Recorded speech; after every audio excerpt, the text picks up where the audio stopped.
Hello, this is David Highland. Welcome to Project 4, Phase 3 of the Week 12's game scripting. Um, so, recently I had to make a few changes to my level since recent crashes, but it all turned out pretty well for me because I ended up using some assets I never thought were more useful to me than before.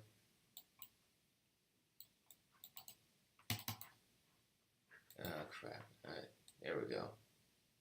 So, recently I just started to download some assets from Turbo Squid.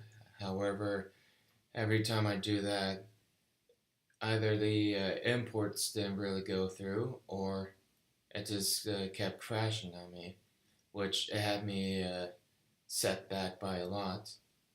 However, I decided to just use the free downloadable assets from the Infinity Blades that's already on the Unreal market.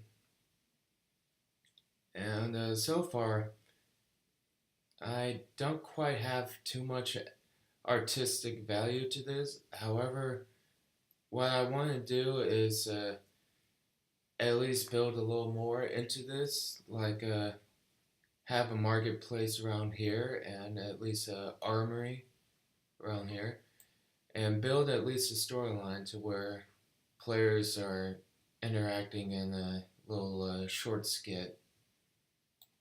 They just use a teleporter. Up here is going to be like a little bit of a development. It's going to be coming soon. But what I plan on doing is throwing in every blueprint that I've learned throughout this entire semester. So for now, I want to go over some of my objectives I had for this stage here. So my first objective is the checkpoints blueprint, which is right here. Now what I had to do is like create a little bit of a save a scene to it, so every time the player would hit the trigger box, it would actually spawn the person right there every time they died. So I had the little save scene right here for the players to actually save. So let's give it a shot. Oh yeah, this was one of my physics I had just to make it like the water being actual currents here. You can already see the boat already drifting across. So yes, I'll get to the AI later, but for now, here's the save scene. All I need to do is run up to it, and it saves for me. I have at least a little trigger box, or at least a little text rendering saying like what the players can do. One of those enemy AIs. Or for these AIs, instead of making them enemies, I have them like running around NPCs. I'll get to that later. For now, let's test something out. Um, I've recently added a death volume to the water here. That's right, folks. Players cannot swim. So if they were to jump inside the water here, they drowned. The old natural death by water. So, we've at least clarified that the save point actually works. Most of the time, that every so often, when the player dies, they spawn right inside the middle here. That's because I had to lift the trigger box a little bit more. So, It gives the players a little distance from the ground. I've installed at least three in each corner, and the one being up top. Actually, I'll give you a little sneak preview of the one that's up top here.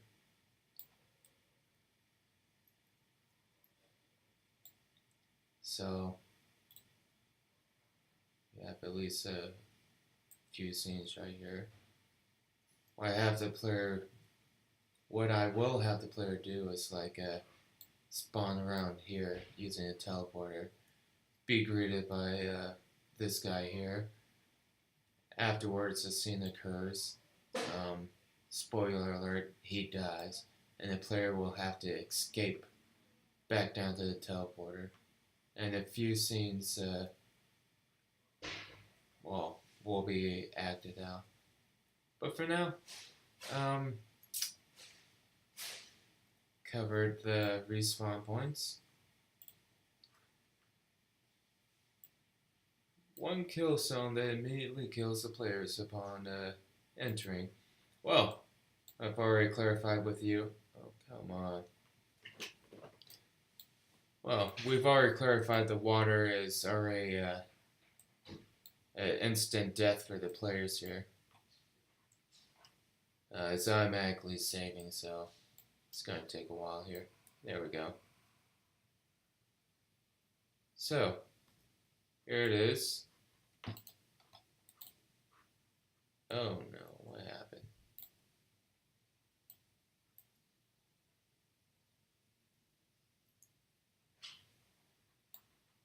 Sorry, folks. We're recently having problems here. So, here it is. It covers a large area of the map. So, in case players get any funny ideas, they're not gonna go too far. Unless they figure out something, I'll just stretch out the volume a little bit more. Yeah, so see, depth volume. So this is what I have going on. When the player enters the little area, it automatically destroys their character. And, for their character wise, well, this doesn't really explain too much. However, for the player themselves, they have a little respawn. Open. A little respawn node added in there. Tells them where and when they will respawn upon being destroyed.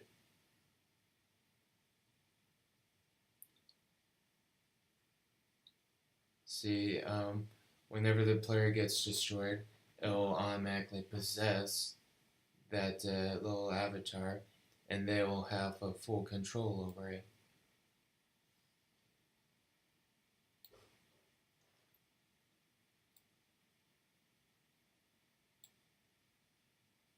Now, one other thing is, I'll get into this a little bit later. Actually, I'll just keep this up for now. So, this is a little bit of what's going on with both the kill volume and the checkpoint saving. Now, we move on to one damage zone that damages the players over time when they are in. Alright, so short and simple, we go back to the little group events graph on the player. It's so buggy all of a sudden. Where the players, they will come with their own health bar. A lot of variables was made for this. And what that does, pretty much this whole entire thing is based on the player's health. But every time they hit a certain volume, they will take damage based on how much health they have. And when the health reaches 0, you can see that we already have their branch saying true. It will automatically destroy their actor and then respawn at the last save point. So let's look at the volumes that are supposed to be killing the players here. I recently had them all in spikes. This is coming soon in the near future projects. So let's look at this. It's called damage points.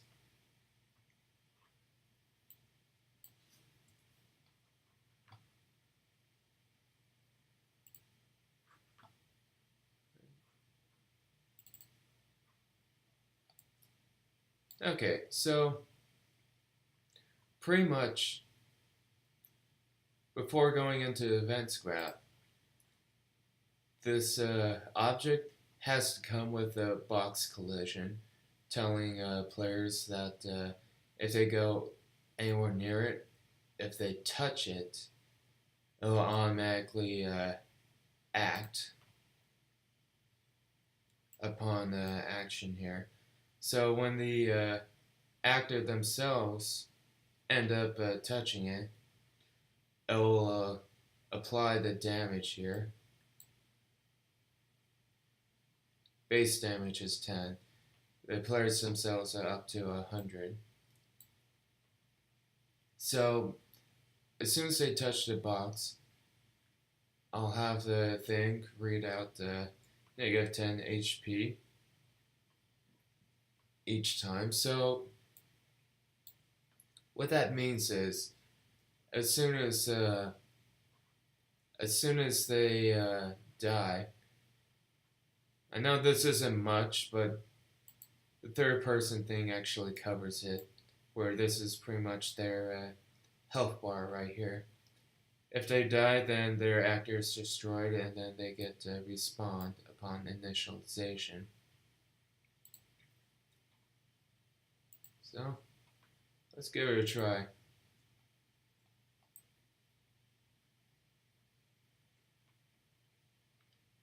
I'll have the scene play out where you're just a new recruit, and you have this fellow AI follow you around. I'll get to that a little bit later, but for now, let's test out the little damage volumes. I had it posted way over there for good reasons. I wanted like some implementations.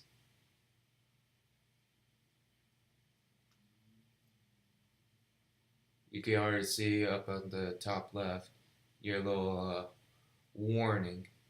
So, caution to the wind. Let's just save first, and then you already got hit by 10 HP, so you're down to 80, 76. Oh, ouch. I don't know what happened. Okay, yeah. So it actually works.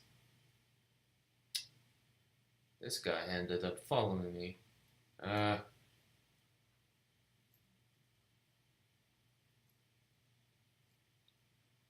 So yeah, every time they hit the volume, they will it'll destroy the actor, and then it'll spawn them to where they last saved here. Oh yeah, one other thing to note, um, with these little static meshes on the players, the character themselves, there isn't really too much going on with them.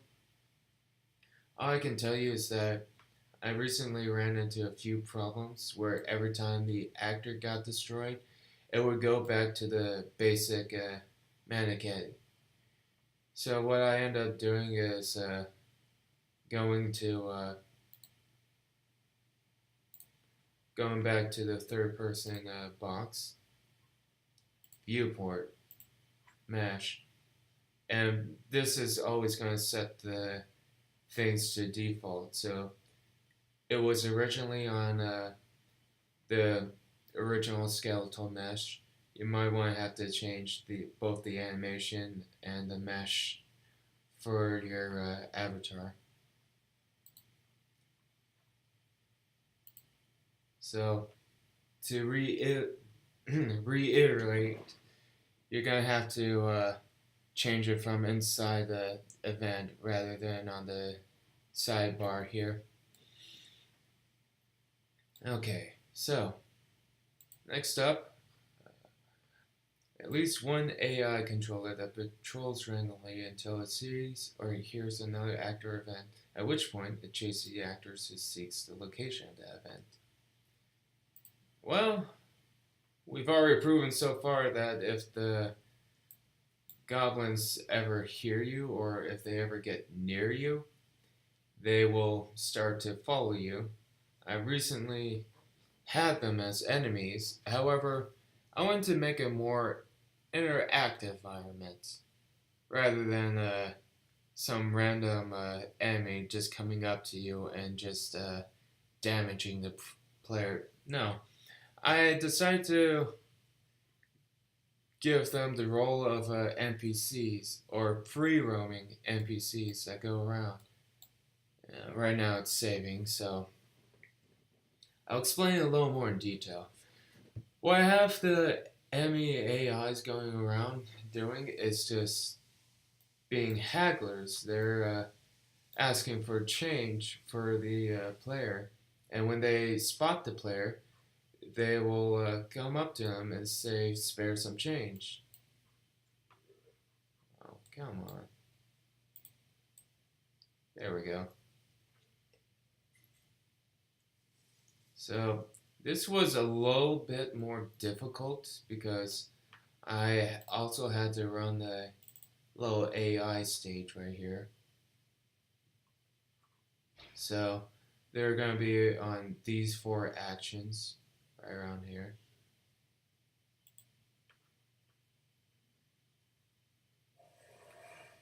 And let's see.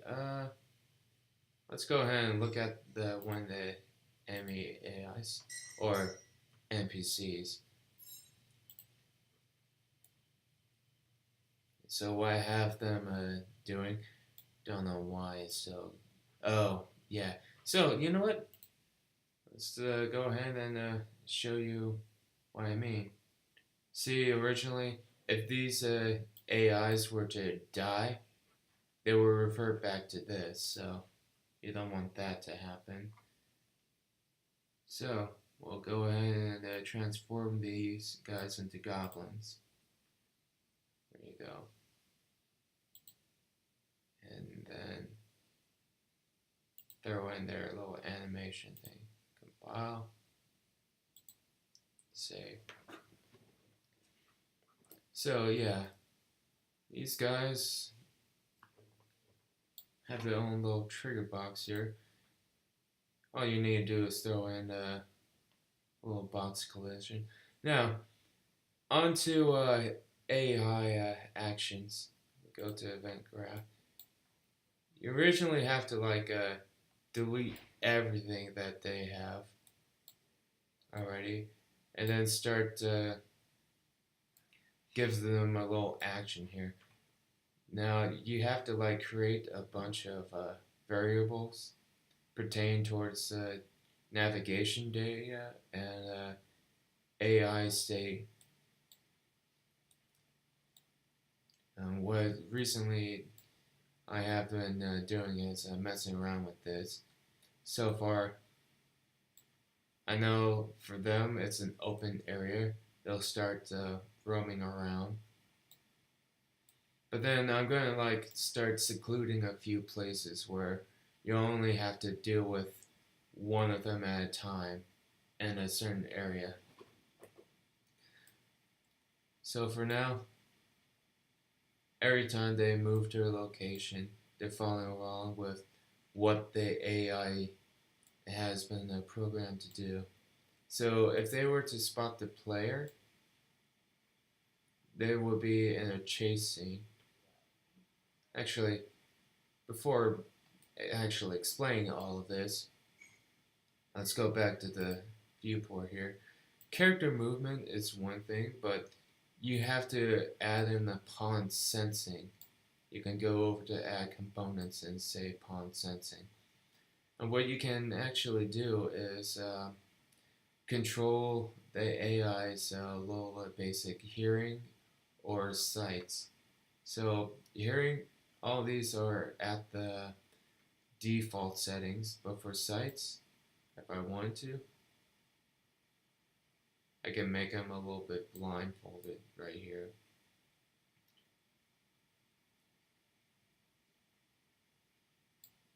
Sensing interval could be very high up.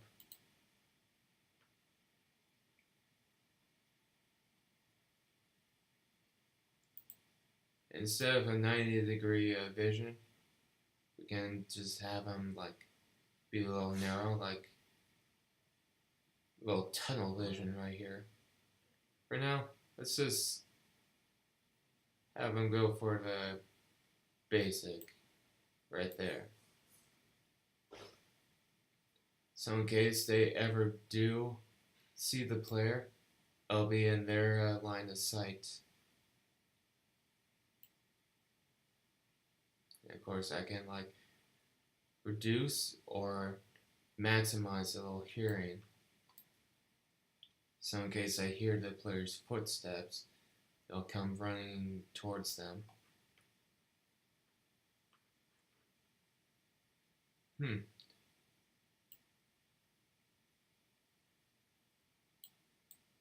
Okay, so you know what? One thing I want to do here is start messing around with this. Alright, so now that we reconfigured their little sight and hearing, we'll go ahead and go over a few things. One is they only have 4 actions: patrol, wander, idle, and chase. What we want to prove is that they're going to be chasing us. You know what? Recently, I had this on, where the players, every time they overlapped, they would ask for some change here. What I should have done was the same as this. So, you know what? Let me test this out. Copy.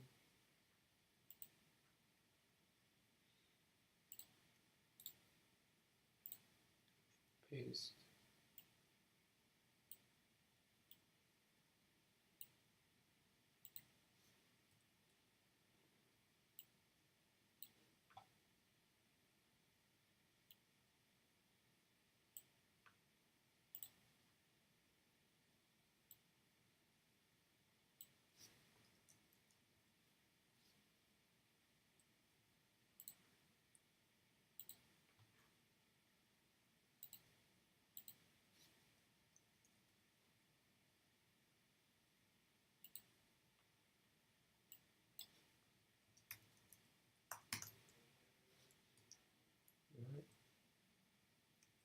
I know I'm doing all of this right now, but this is just one of those last minute things.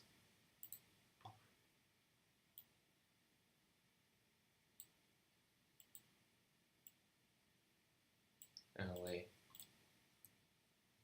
need to set this.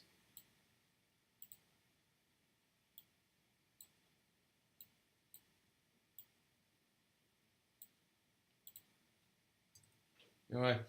I should start messing with this on another time here. But for now, I'll just have the enemy's AIs just do what they were naturally doing and just roaming. One other thing, this whole green square box here is their actual knock volume. They're walking around space. So in case the players were to step in this area, it actually alerts the AIs. This one right here is the navigational mesh boundaries. Tells the AIs how far they need to they can go, and they can't overstep it. Same applies to my little friendly AI right here as well. Uh, Guard character. I open up her blue screen, and hers is pretty easy. All they need to do is like listen out to my controls right here. So every time I press Q, they would follow me. That's only if I'm inside that area right here. They can't follow me any further. So let's give it a try. Ah, it starts working right now. So, go here. I'll have some set instructions put up here, but for now let's test it out. I'm inside that area, I press Q, she'll start to go into my position right here. And where I go, pressing Q, it's always going to be where I'm at. So, let's try this. Pressing Q right now, she's not going to go any further. No, no, lady. This is the crossing point right here. Alright. So now, oh, okay. Now you have someone like following me around. And I guess I gave him a little bit too much of a tunnel vision.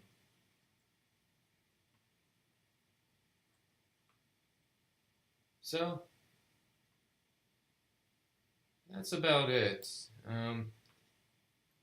As far as NPCs and following helpers go, I'm going to start putting in more assets like a full marketplace full of other NPC avatars that react to lines. I'm also going to have a little more damaging area. Oh, yeah. For you guys who are curious, this is also another damaging volume where it hurts the players over time. I'm planning on changing the particle system for that and having it set for explosions rather than whirling a thunderstorm here. That's about it. I hope to see you guys on the final presentation of this project. I'll have a lot more assets built in here, as well as throwing in all the blueprints that I've built over this semester. And I will have well, storyline to all this where the players will just be greeted by the guard captain. They'll go to at least a couple of spaces, picking up some items. Then they'll go to the teleporter here. Teleport around here. Watch out for traps. Meet up with the guard captain. Little timeline shows. You see some enemy ships. Some actions play where this pretty much collapse, and well, the rest I'll unfold in another time. Till then, thank you for watching.